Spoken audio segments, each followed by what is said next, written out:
You're mine now, human as my husband or as my servant. Captured skies, the cockpit shuddered as another energy blast grazed the starboard wing of Liam Archer's fighter. Alarms blared through his helmet, warning lights bathing his face in crimson as he wrestled with the controls. Mayday, Mayday! This is Captain Liam Archer of the Earth Alliance Vanguard Squadron. I've crossed into disputed territory and am taking heavy fire from Zilarian vessels. His transmission crackled into static as another blast rocked his ship. Cut the chatter. Captain, Commander Reeves' voice cut through. Pull back immediately. You're too close to their border patrol. Liam banked hard left, his fighter groaning under the strain. Negative, Commander. I've spotted their new stealth cruiser. Alliance Command needs this intel. The world exploded in purple light. His fighter spun wildly, systems failing in cascading shutdown. The last thing Liam saw before blackness claimed him was the imposing silhouette of a Zilarian warship. Consciousness returned slowly, like swimming up through thick syrup. Liam's eyes fluttered open to an unfamiliar ceiling sleek, metallic, with intricate patterns that seemed to pulse with inner light. The air smelled of something sweet yet alien. Like cinnamon mixed with ozone, the human awakens. The voice was melodic yet commanding. Each word precisely articulated. Liam turned his head, wincing at the stiffness in his neck. Standing before him was a sight that made his breath catch. A Zilarian female observed him with calculating interest. Her skin was a stunning shade of purple, shifting subtly with iridescence when she moved. Her features were striking high cheekbones, a regal nose, and eyes like liquid gold that seemed to see straight through him. Her hair fell in elaborate silver braids, adorned with glittering crystals that matched the ornate armor molded perfectly to her athletic frame. Captain Liam Archer, she said, his name sounding exotic in her accent. You've caused quite the commotion in my father's territory. Liam pushed himself upright, ignoring the protest of his bruised body. And you are? A slight raise of one elegant eyebrow. You truly don't know?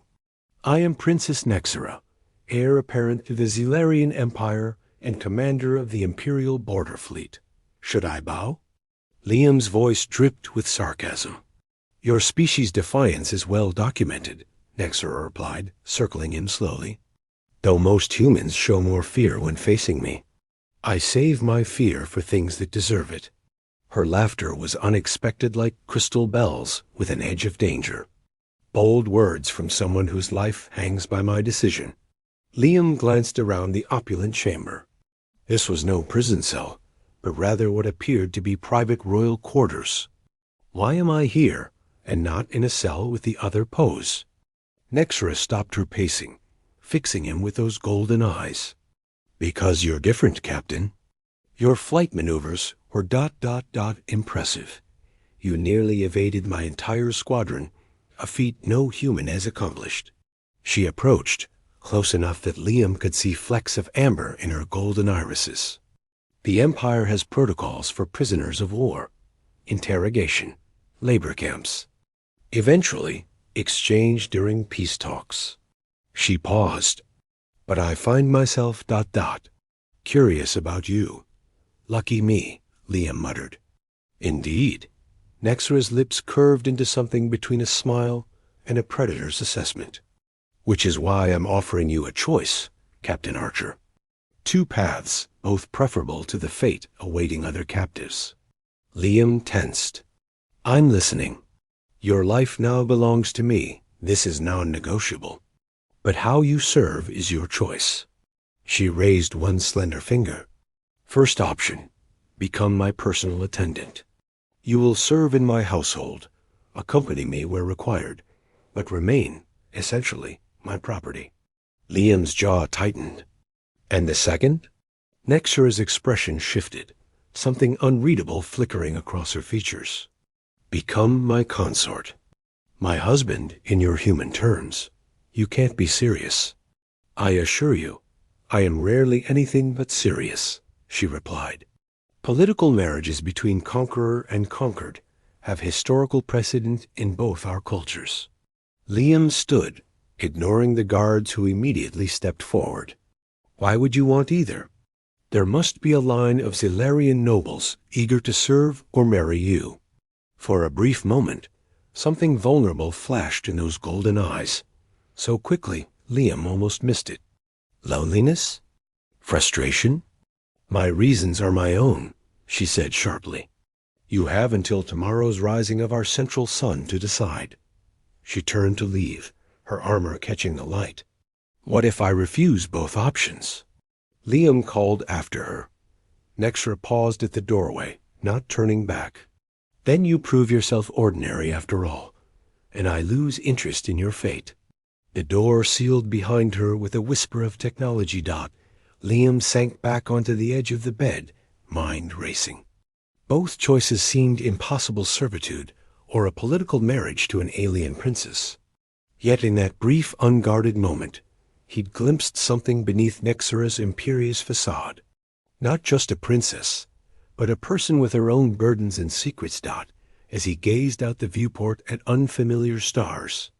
Liam realized this wasn't simply an ultimatum, it was a test, and somehow he knew his answer would change everything. The royal court. The consort, then, Liam had said, meeting Nexra's golden eyes with unwavering determination. But I won't be a puppet or a trophy. 3 weeks later, he was still adjusting to the consequences of that decision. The royal palace of Zelara sprawled across an entire floating island, suspended above a vast metropolis of crystalline spires and arching bridges. From his quarters lavish by human standards, but modest for Xilarian royalty, Liam watched purple-tinged clouds drift below. The council awaits. Human, came a cool voice from the doorway. Liam turned to face Thyron, a high-ranking military officer whose violet skin was several shades darker than Nexra's. The commander had made his disdain perfectly clear from day one. I have a name. Commander, Liam replied evenly. And I have orders to escort you, Thyron countered, his hand resting meaningfully on the ceremonial blade at his hip. The princess indulges your insolence. I would not. Liam straightened the formal attire he'd been provided, a blend of Xilarian fashion with subtle nods to human military dress. The fabric shimmered with embedded technology he didn't fully understand. Then, by all means, lead the way. The Grand Council chamber was a marvel of alien architecture, perfect dome with walls that seemed transparent from inside, while remaining opaque from without.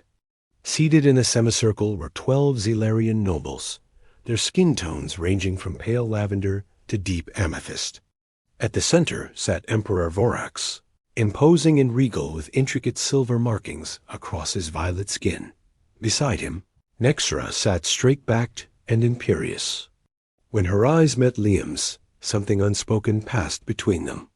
The human approaches, announced a court herald. Emperor Vorax studied Liam with ancient eyes. So this is the specimen my daughter has claimed. Approach, Earthling. Liam walked forward, conscious of every eye tracking his movements.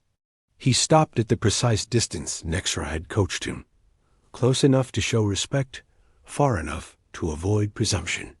Your Radiance, Liam said, using the formal address Nexra had taught him. I am honored by your audience. A ripple of whispers circled the chamber. It speaks well, observed an elderly counselor, her tone suggesting she'd expected otherwise. Tell me, human, Vorax leaned forward, why do you think my daughter chose you? The question hung in the air like a blade. Liam glanced at Nexra, whose expression remained carefully neutral. With respect, your Radiance. That question might be better directed to the princess. I'm directing it to you, Vorax replied. A dangerous edge to his voice. Liam straightened. Then I would say it's because I refuse to fear her. Silence fell over the chamber before Emperor Vorax did something unexpected. He laughed. A rumbling sound like distant thunder.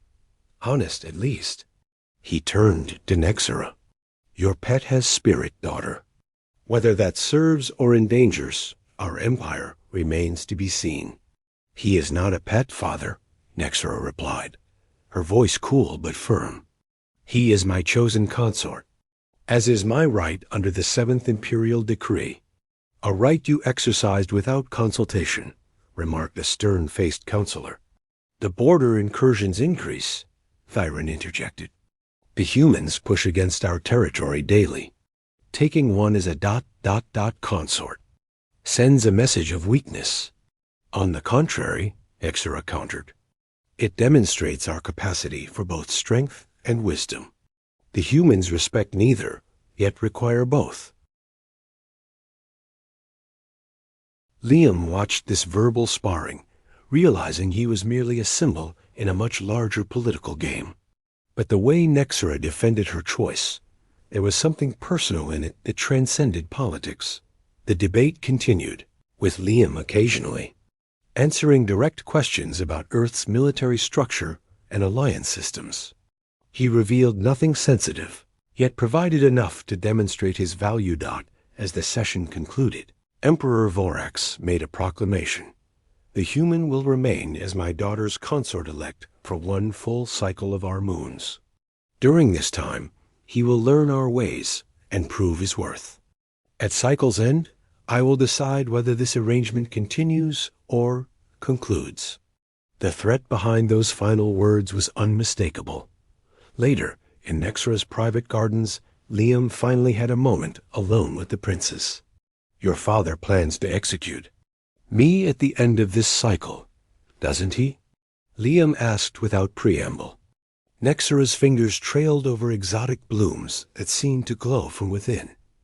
Not if you prove valuable. As what? A political pawn? A trophy of conquest? She turned to him, frustration evident in her stance. As a bridge, Liam, between your world and mine. It was the first time she'd used his name. Why me? He pressed. The real reason.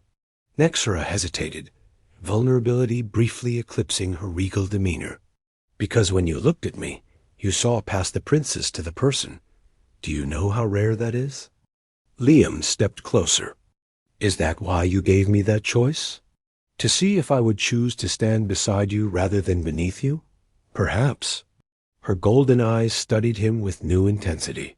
Or perhaps I simply tired of being surrounded by those who never question, never challenge. Be careful what you wish for, princess, Liam said, a hint of a smile forming. I excel at challenging authority. For the first time, he saw Nexera truly smile, transforming her from merely beautiful to breathtaking. Then we shall both discover what happens when an unstoppable force meets an immovable object, she replied, and for a moment, the space between them seemed charged with possibility. Threads of trust. The assassination attempt came during the Festival of Ascending Moons. Liam had been on Zelara for nearly 2 months, gradually earning a precarious place in court through a combination of diplomatic tact and stubborn refusal to be intimidated. The royal procession wound through the capital's crystal avenues, with Nexera and the Emperor riding an anti-gravity platform adorned with living light sculptures.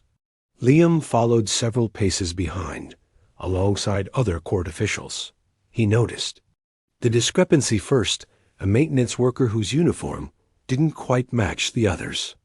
The worker's hand moved toward an inner pocket. Liam didn't think. He acted. Breaking formation, he lunged forward just as the assassin raised a weapon. His body slammed into Nexera's, knocking her down as energy pulses sizzled through the air where she had stood moments before. Guards swarmed, but not before the assassin managed a second shot. Pain exploded across Liam's shoulder as they both tumbled from the platform to a lower terrace. Nexera, he gasped, trying to position his body as a shield over hers. Are you hurt? Her golden eyes widened in shock, not at the attack, but at his instinctive use of her name without title. I'm unharmed, she answered, then noticed the spreading crimson stain on his formal attire. But you're not. The world began to blur around the edges. The last thing Liam remembered was Nexera's voice, commanding yet tinged with something that sounded remarkably like fear. "Get the royal physician, now." Liam awoke to the soft glow of bioluminescent panels and the gentle hum of medical equipment. His shoulder throbbed dully beneath sophisticated bandages. "The physician says you'll make a full recovery," came Nexera's voice from beside his bed. "Though you'll have a scar even our technology can't fully erase." Liam turned to find her sitting in a simple chair without her usual ceremonial armor or royal adornments. In its place, she wore a flowing garment of midnight blue that softened her regal bearing. "A small price," he managed. "The assassin? Captured?" "A radical from the outer colonies who believes any connection with humans weakens our empire." Her voice held carefully controlled anger. "What I can't understand is why you did it." Liam tried to sit up, wincing. "Did what?" "You know exactly what." Her golden eyes fixed on him. "You couldn't have known if the weapon was lethal. You risked your life without hesitation." He met her gaze steadily. "Wouldn't you have done the same for someone you—" He stopped, suddenly uncertain what word should follow. Nexera rose and moved to the window, her back to him. "The court is in turmoil. Some say you orchestrated this to appear heroic. Others believe you've proven your loyalty." She paused. "My father has granted you full consort status without the trial period." "And what do you believe?" Liam asked quietly. She turned, and the vulnerability in her expression took his breath away. "I believe I've never met anyone like you, Liam Archer. Human or Xilarian." She approached his bedside, hesitating before sitting on the edge of the bed. "You had nightmares while unconscious. You called for someone named Elena." Liam's throat tightened. "My sister. She died when Xilarian forces attacked our colony on Proxima Centauri." Nexera went still. "You lost family to my people, yet you saved me." "You're not responsible for every action taken by your empire," he said softly. "Just as I'm not responsible for every human military decision. How can you separate the person from the role so easily?" she asked, genuine curiosity in her voice. "I don't. But I've seen enough of you now to know there's more to Nexera than just princess of the Xilarian Empire." She studied him for a long moment before saying, "While you recovered, I accessed Earth's historical archives. I wanted to understand your people better. And I found beauty I didn't expect. Music that made no logical sense, yet moved something within me. Art that served no practical purpose except to express emotion." Her voice softened. "Perhaps our species aren't as incompatible as we've been taught." Liam reached out, taking a risk by gently touching her hand. "Maybe that's why we found each other." To his surprise, she didn't pull away. Instead, her slender fingers intertwined with his. The contrast between her purple skin and his tan human tone, creating a strangely beautiful pattern. "You should rest," she said, but made no move to leave. "Stay?" he asked simply. She hesitated, then nodded, settling more comfortably beside him. "Tell me about Earth, not the strategic information in our databases, but the things only someone who loves a place would know." As the night deepened, Liam spoke of ocean waves and mountain sunrises, of the smell of rain on hot pavement and the taste of his mother's apple pie. In return, Nexera described Xilarian bloom festivals and celestial alignment celebrations. The sacred caves where her people first discovered interstellar travel technology. Somewhere between their worlds of difference, they found threads of connection, weaving together something neither had expected, a fragile trust that, given time, might grow into something stronger still. When dawn broke, casting iridescent light through the crystal windows, they found themselves still talking, still connected, their hands still joined, as if neither wanted to be the first to let go. The Emperor's challenge. The human embassy demands your return. Commander Reeves said, her holographic form flickering slightly in the secure communication chamber. They're calling it an unlawful detention. Liam paced the room, fully recovered from his injuries after 3 weeks of Zilarian medical care. And if I don't want to return? Reeves' expression hardened. Captain Archer, are you under duress? Blink twice if you're being coerced. I'm not being coerced, Liam replied firmly. My situation is ... complicated. Complicated? Reeves scoffed. You're romantically involved with the alien princess who shot down your fighter. That's beyond complicated. It's a security nightmare. High Command believes you've been compromised. Tell High Command I'm gathering intelligence from within the Zilarian royal court. Information no spy could access. Are you? Reeves challenged. Or are you just rationalizing your feelings? Before Liam could respond, the chamber door slid open. Emperor Vorax himself entered, flanked by royal guards. Liam immediately terminated the communication. Your people grow impatient, Vorax observed, his imposing frame seeming to fill the room. They demand the return of their lost pilot. Liam straightened. With respect, Your Radiance, I'm not lost. No? The Emperor's eyes, a darker gold than Nexarus, studied him intently. What are you then, Liam Archer of Earth? I'm trying to be a bridge between our worlds, Liam said, echoing Nexarus' words. Vorax made a sound between a laugh and a dismissal. A noble sentiment. But bridges must prove their strength before they can be trusted with passage. He gestured toward the door. Walk with me. They proceeded through rarely seen corridors of the palace, descending into ancient sections where living crystal gave way to carved stone. Guards kept a respectful distance. For 10,000 years, my lineage has ruled the Zilarian Empire, Vorax said. We have encountered 17 spacefaring species. Some became allies. Some subjects. Others. He paused. Others no longer exist. A chill ran down Liam's spine. Is that a threat? Merely history, Vorax replied. Humans are unique among those we've encountered. Physically weaker, technologically inferior, yet stubbornly resistant to both diplomacy and force. They entered a vast underground chamber where an ancient arena stood, its stones worn with age. My daughter believes you represent a new path forward. I remain unconvinced. Vorax turned to face him directly. So I offer you 3 trials, as is our ancient tradition when a royal consort comes from outside our bloodlines. Liam looked around the arena, realization dawning. What kind of trials? Body, mind, and spirit, Vorax answered. Succeed, and I will recognize your union with my daughter as legitimate, a true alliance rather than a curiosity. Fail, and you return to Earth ... alone. And if I refuse?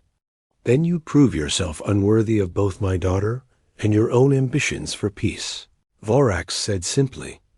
Later that evening, Liam found Nexara in her astronomical observatory, charting star patterns with holographic instruments. Your father has challenged me to 3 trials, he said without preamble. Nexara's hands stilled. I suspected he might invoke the ancient rites. She turned to him, concern evident in her eyes. They're dangerous, Liam. Some have died attempting them. Did you know this would happen when you chose me? No, she answered truthfully. But I should have anticipated it. My father sees potential in you, or he wouldn't offer the trials at all. Liam moved closer. What aren't you telling me? Nexara hesitated. There's unrest in the Empire. Many believe my interest in you is a sign of weakness. Others see opportunity in a potential alliance with humans. She met his gaze directly. The trials aren't just about us, Liam. They're about the future of 2 species on the brink of devastating war. The weight of responsibility settled on his shoulders. Then I'll face them. The first trial comes tomorrow, she said softly. The trial of body combat against a royal champion. Liam took her hands in his, feeling the slight tremble she tried to hide. I survived your border patrol, didn't I? Her laugh held little humor. Barely. Have faith in me, he said, drawing her closer. I do, she whispered.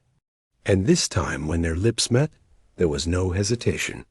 No royal protocol, just Nexera and Liam, finding something like home in each other's arms.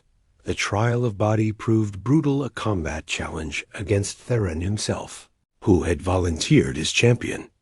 Liam's human strength was no match for Zilarian physiology, but his pilot's reflexes and unorthodox fighting style eventually secured a narrow victory. The trial of mind followed a complex strategic simulation where Liam had to defend Zilarian territory using unfamiliar technology against an invading force suspiciously similar to Earth's military. He succeeded by employing tactics neither human nor Zilarian, but a creative hybrid of both. Now, bloody and exhausted, Liam faced the final challenge, the trial of spirit. This is the most important test, Nexera explained, tending his wounds in a quiet chamber before the final trial. It will show your true nature. What must I do? Liam asked. Nexera's expression grew troubled. I don't know. The trial of spirit is different for each person. It reveals your deepest truth, the core of who you are. That sounds more metaphysical than I expected from your people. We weren't always beings of science and conquest, she said quietly. Once we were dreamers and philosophers too. Emperor Vorax presided over the final trial personally. In the ancient arena, now empty save for Liam and the royal family, a shimmering portal was activated. Enter, Vorax commanded. Face what lies within. Return only when you have found your answer. Liam stepped through into swirling mist. When it cleared, he found himself on a battlefield Earth forces, clashing with Zilarian troops. Among the human commanders, he recognized Elena, his sister, somehow alive in this illusion. Liam, she called. We've captured their princess. One word from you and this war ends with humanity triumphant. He turned to see Nexera, bound and kneeling before human soldiers. She deceived you, Elena insisted. Used you for political advantage. Choose your people, brother. Choose Earth. But as Liam approached, the scene shifted. Now he stood in the Zilarian throne room. Nexera sat on the throne, Emperor Vorax lying dead at her feet. My father was weak, this shadow Nexera said coldly. He sought peace when dominance was within our grasp. With you at my side, revealing Earth's defenses, we can rule both our worlds. She extended her hand. Choose power, Liam. Choose me. Liam closed his eyes, understanding at last. When he opened them, he rejected both visions. Neither, he declared firmly. I choose neither conquest nor submission. I choose a third path. The illusions shattered, leaving Liam alone in darkness until a single light appeared, a doorway back to reality. He stepped through to find Emperor Vorax waiting, golden eyes unreadable. What answer did you find, human? That there is no victory in choosing sides, Liam replied, standing tall despite his exhaustion.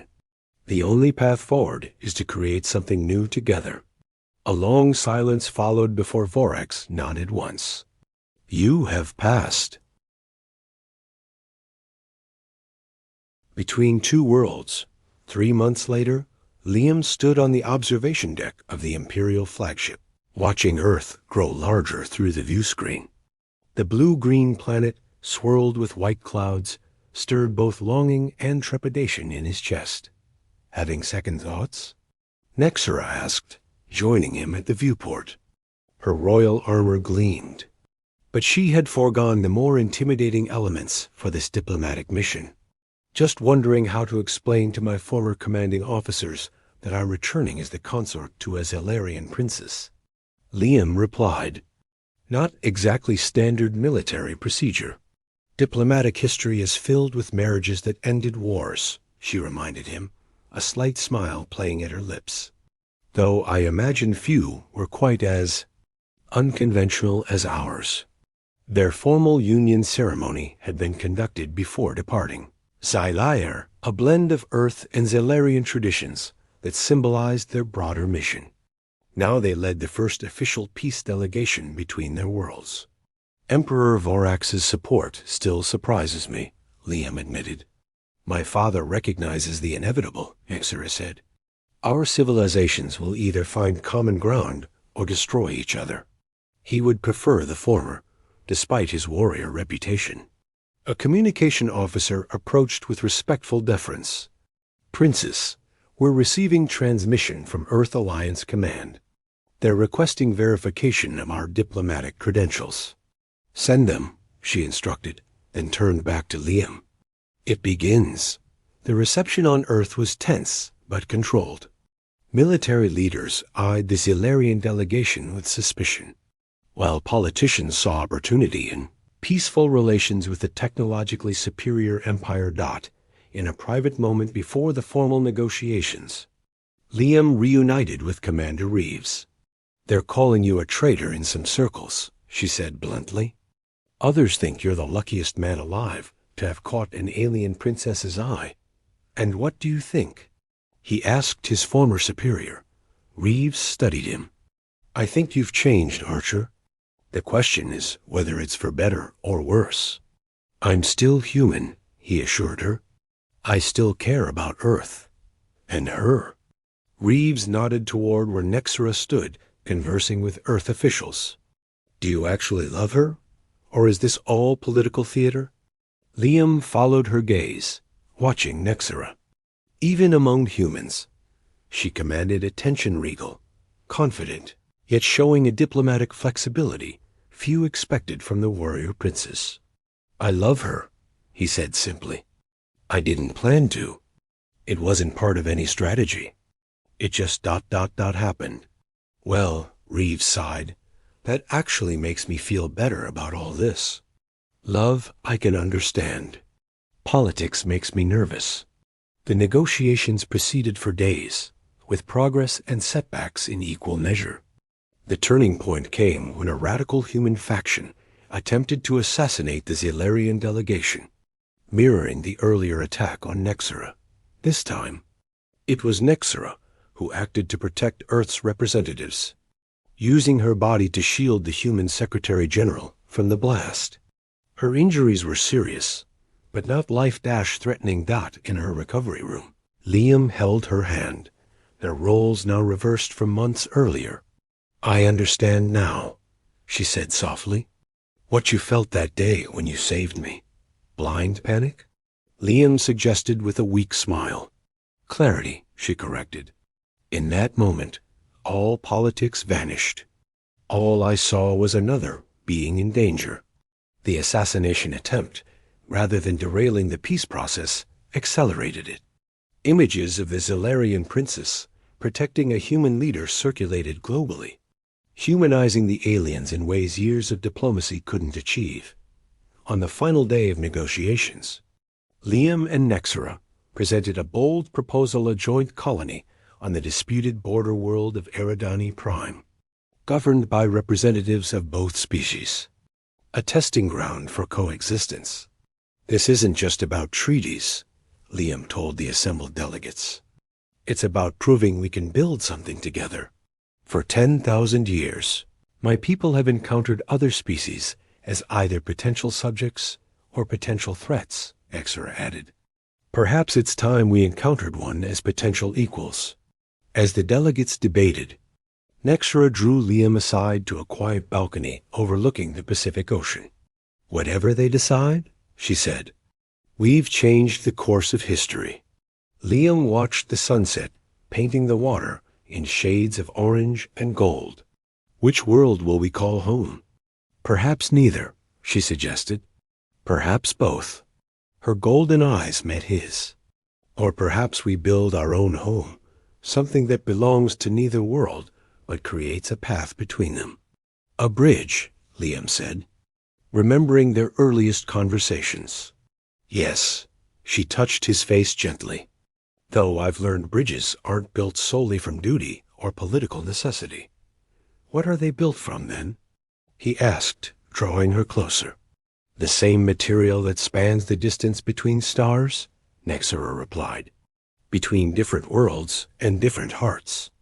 Something both our peoples have written about since we first looked up at the night sky. And what's that? Her answer was a kiss one that held promises neither of them had dared imagine. When she had first given him that fateful choice between servitude and partnership. Later that evening, they received word. The treaty had been approved. The joint colony would proceed, with Liam and Nexera appointed as its first governors as celebrations erupted around them. They stood together on the balcony, watching stars appear above Earth's horizon. So, Liam said, was this your plan all along when you captured me? To change the course of interstellar relations? Nexera's laughter was genuine, a sound that had become more frequent in recent months. I captured a defiant human pilot because he intrigued me. Everything else ... She gestured to the celebrating humans and Zellarians, mingling tentatively in the hall behind them. This was beyond even my ambitions. When you gave me that choice, servant or husband, what would you have done if I'd chosen differently? I never considered you would choose servitude, she admitted. Something in your eyes told me you would either stand beside me or against me, but never beneath. Liam pulled her into an embrace. Good thing I made the right choice then. Below them, the ocean stretched toward the horizon, waves catching the moonlight. Above, stars sparkled, some belonging to Earth's sky, others to distant Zilara. Between them stood two people who had found, against all odds and expectations, that the space between different worlds could be bridged by something as ancient and powerful as the stars themselves, not through conquest or submission, but through the most unexpected force in the universe, the one that had transformed a captured pilot and a warrior princess into architects of a future. Neither of their worlds had imagined possible as the twin moons of Earth and Zilara shone down upon them. Liam and Nexera sealed their commitment not just to each other, but to the brave new world they would build together, a world where the chains of captivity had transformed into bonds of choice, and where the distance between stars seemed, suddenly, not so vast after all.